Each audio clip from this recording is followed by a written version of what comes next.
First engineer of India. कौन थे भारत के पहले इंजीनियर जिनकी जयंती पर मनाया जाता है इंजीनियर्स डे? भारत में आज इंजीनियर्स डे मनाया जा रहा है।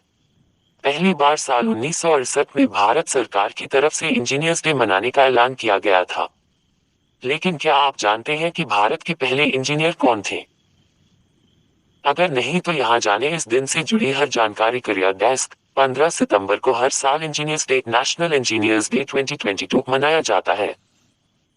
साल 1860 में इसी दिन देश के महान इंजीनियर और भारत रत्न मोक्षगुंडम विश्वेश्वरैया एम विश्वेश्वरैया का जन्म हुआ था। वे भारत के पहले इंजीनियर माने जाते हैं। उनकी मेहनत और इंजीनियरिंग के दम पर ही आज भारत विश्व में इंजीनियरिंग का हब है। इस दिन हम देश के पहले इंजीनियर के योगदान को याद करते हैं। इस साल देश एम विश्वेश्वरैया की 162वीं जयंती मना रहा है। भारत के पहले engineer M Visvesvaraya. M Visvesvaraya का जन्म आज से 162 साल पहले कर्नाटक के मुद्दनहल्ली गांव में 15 सितंबर 1861 को हुआ था। तेलुगु फैमिली में जन्मे विश्वेश्वरैया के पिता श्रीनिवास शास्त्री संस्कृत के विद्वान और आयुर्वेद कटर थे। विश्वेश्वरैया की शुरुआती शिक्षा गांव से ही पूरी हुई। इसके बाद बीए की पढ़ाई के लिए वे मद्रास विश्वविद्यालय चले आए और यहीं से उन्होंने करियर में बदलाव करते हुए पुणे में कॉलेज ऑफ साइंस में सिविल इंजीनियरिंग में डिप्लोमा किया और देश के पहले इंजीनियर के तौर पर पहचान बनाई। एम विश्वेश्वरैया का योगदान। 1883 की बात है जब सिविल इंजीनियरिंग की डिग्री कंप्लीट करने के बाद विश्वेश्वरैया सहायक इंजीनियर की नौकरी करने लगे। वे 1912 से 1918 तक मैसूर के 19वें दीवान भी रहे। मैसूर में उन्होंने जो काम किया उसके लिए आज भी उन्हें मॉडर्न मैसूर का फादर कहा जाता है।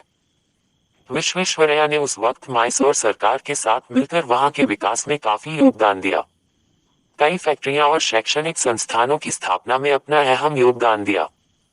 मांड्या जिले का कृष्णराज सागर बांध के निर्माण में सबसे बड़ा योगदान विश्वेश्वरैया का ही रहा था। आज उन्हें देश सर एमवी के नाम से भी जानता है। एम विश्वेश्वरैया की महत्वपूर्ण उपलब्धियां। बांधों में पानी के बहाव को रोकने के लिए ब्लॉक सिस्टम के संस्थापक। पहली बार पुणे में खडकवासला जलाशय में ब्लॉक सिस्टम की स्थापना। हैदराबाद को बाढ़ से बचाने मूसी नदी के लिए बाढ़ सुरक्षा प्रणाली तैयार की। महान कृष्ण राजा सागर बांध के आर्किटेक्ट भी एम विश्वेश्वरैया ही थे। 1909 में मैसूर राज्य के मुख्य इंजीनियर थे और 1912 में मैसूर रियासत के दीवान बने। मैसूर में कई नई रेलवे लाइनों को चालू करने में उनका अहम योगदान रहा। तिरुमला और तिरुपति के बीच सड़क निर्माण की योजना उन्हीं का प्लान है। एम विश्वेश्वरैया का सम्मान। इंजीनियरिंग के क्षेत्र में योगदान के लिए एम विश्वेश्वरैया को भारत में आर्थिक योजना के अग्रदूत precursor of economic planning in India भी कहा जाता है। उन्होंने किताबें भी लिखी जिसमें रिकंस्ट्रक्टिंग इंडिया और प्लान्ड इकोनॉमी ऑफ इंडिया काफी मशहूर है। साल 1955 में भारत सरकार ने उन्हें भारत रत्न से सम्मानित किया। 1962 में 102 साल की उम्र में उनका निधन हुआ था।